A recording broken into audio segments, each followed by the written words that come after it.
Thank you very much. Well, he's a familiar face around Fox 17 Morning News, and with so much going on in Washington, D.C. right now, it's good to have him back on the Big Red Couch. Yes, it's been a while. Congressman Bill Huizenga joins us on the Big Red Couch. Welcome back. Well, thank you. I've been missing my Big Red Couch. It had been a little while, so this is great. All right, so you're back here in town right now. Yep.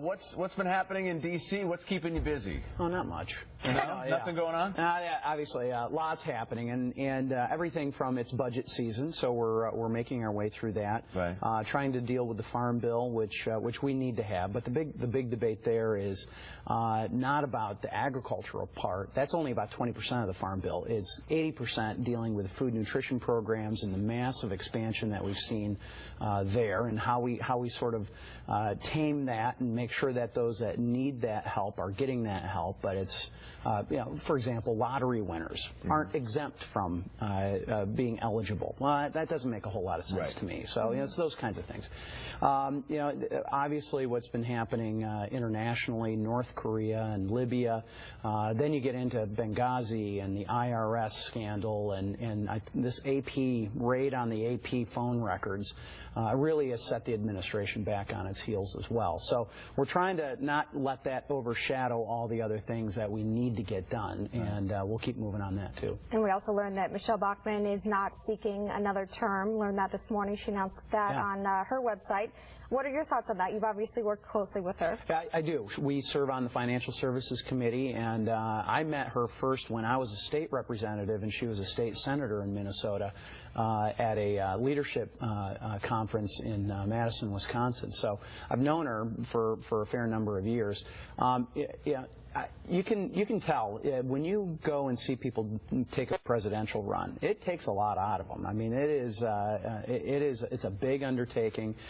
She's a very smart lady, an attorney, and all those things. And obviously she's looking at some future things on a personal level, and sometimes it's hard to remember.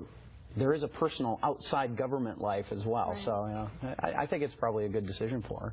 I want to ask you about this because we haven't heard a lot of talk about it as much lately. There's many other headlines, but the sequester, where does that stand right now?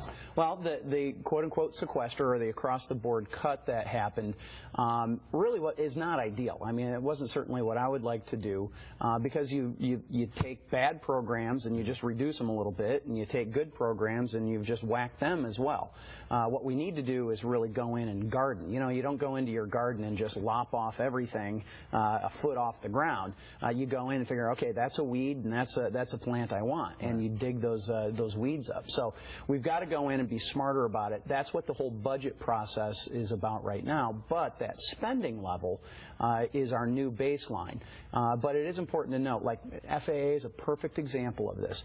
The FAA budget will actually have more money in it this year after sequester than it did before the sequester. So it just really was more of a curving the rate of growth than it was an actual cut. And I think that's where you had some people talking about doom and gloom and all the things that were going to happen if we dared to have this really reasonable cut put in place. It was going to cause democracy to fail. Well, I mean, we know it doesn't, and we know it didn't. We just have to get used to a slightly different spending scale. Any big projects coming up that you're going to be working on?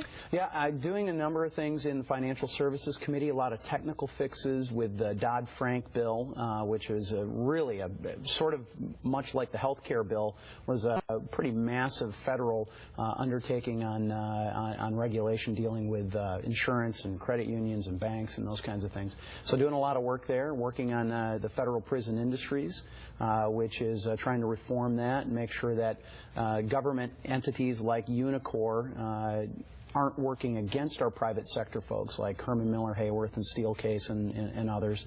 So there's a lot on the plate.